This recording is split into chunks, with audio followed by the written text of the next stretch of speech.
My name's Lois Walker, Lois Porter Walker. I was born in New Jersey, lived there until I was about 12, and then we moved to Illinois. So most of my childhood was spent, my teenage years, in Illinois. I graduated from East Peoria Community High School and got a job right away at Caterpillar Tractor Company. And I worked there for about a couple of years, I guess, and met my husband, Leland Walker. We called him Lee, and he was from a neighboring town, Pekin, Illinois. I met him kind of as a fluke. My mother had entered me in a contest in East Peoria for a fall festival queen, and my girlfriends and I were out one evening selling tickets to the festival, and one of my best girlfriends said, "You know that guy I wanted you to meet, and you said no because you're dating somebody else?"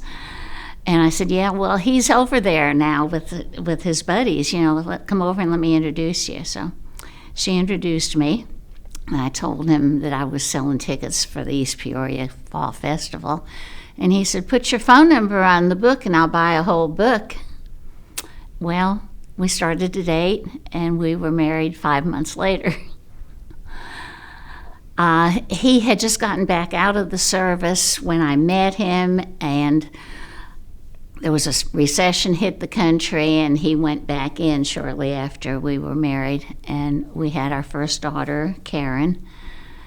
And his first assignment was Fort Rucker, Alabama. So when Karen was a little less than a year old, I bundled her up and took her on a flight to Fort Rucker, Alabama. We lived there until he was sent to Korea. And while I was there, I kind of got bored, so I wanted a job. So I went and took my civil service test on an old manual typewriter, got a job as a GS3 on post, and I stayed there until he went to Korea. Went back to Illinois, went back to Caterpillar, worked there again while he was in Korea. He come back and we got another assignment. We went to Fort Hood. We had another child after he came back, and we went to Fort Hood, Texas. And that's where our other two daughters were born. And we stayed there until he had an assignment in Vietnam. I stayed there with my daughters.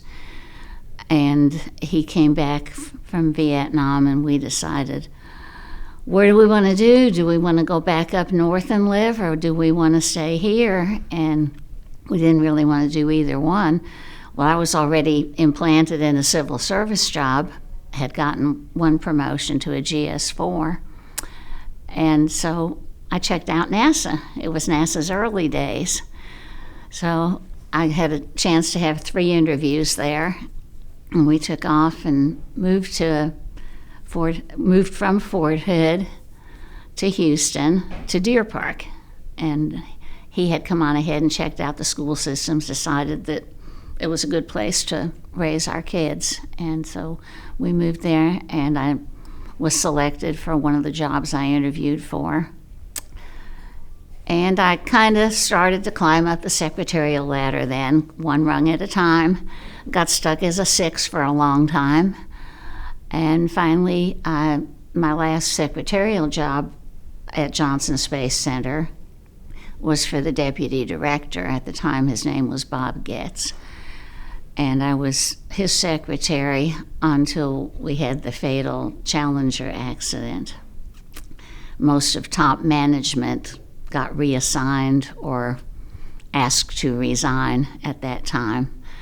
A couple of months later, my boss's replacement, who was an astronaut, they did replace a lot of top management jobs with astronauts at that time. He wanted to select his own secretary.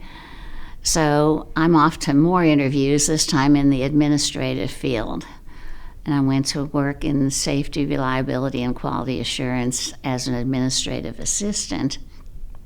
Was promoted up to administrative officer.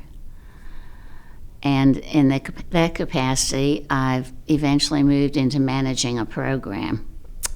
we have had a program out there. I think it's still in existence. At that time, it was called the Manned Space Flight Awareness Program. It was mostly, I guess you would call, a motivational program, because people that did an outstanding job in support of the program were selected by their management, whatever directorate they worked in or contractor management. They were selected and nominees were sent in to me. And we had a panel of top management go over the nominations and select the honorees. It was my job to pull all of the honors together for them. I'd go get astronauts and ask them to come to KSC when we went down there to Kennedy. KSC is Kennedy Space Center, and I'd take them down there for a launch. There would be about 30. How'd I get to Grand Living? Well, my husband passed away in 2019, and my children were grown and gone. And I thought, this house is a lot of work for one person. My dog and cat and I don't need this much space, And so I started looking around. I looked at all the places like Grand Living in the area. And my daughter found Grand Living for me quite by accident. She was just driving by one day, and she knew that I'd been looking at places, and she just on a whim came in to see what was in this big building and what it was. And of course, she called me right away and said, "Mom, we got to go. You got to see this place." So I was impressed by it, and I do enjoy living here. I sold my house. I got rid of most of the stuff in it, and I no longer have a headache when something breaks down as to trying to find somebody to come in and fix it. I don't have to do any cooking. I don't have to do any cleaning. So, what more could I want? Me and my cat are happy here.